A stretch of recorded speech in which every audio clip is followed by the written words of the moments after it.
Hello, I'm going to be reading the opening to my short story, The Polar Bear Painting. The clock struck noon, its soft melody chimed across the room and made Mary's teeth clench.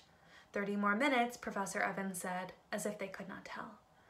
Mary tightened her grip on the pencil and read question 30 for what might have been the 100th time. Reduced to their lowest terms as vulgar fractions, the infinite or circulating decimals, 0.225, 0.00225, and 0.25225. She remembered studying this in class. She remembered practicing the problem in her workbook. But now her mind swam with numbers and decimals and fractions. They all seemed so pointless. After all, how could anyone think of mathematics in a place like this?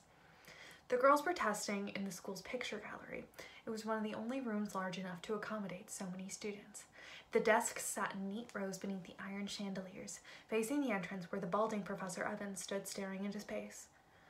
Mary's gaze wandered to the other girls. Jane Hughes sat to her right and didn't seem nearly as troubled by arithmetic, her pencil moving over the paper in loud, confident scratches. In front of her, Evelyn Bennett did the same, but her long arm rested over the desk, blocking Mary from seeing her answers.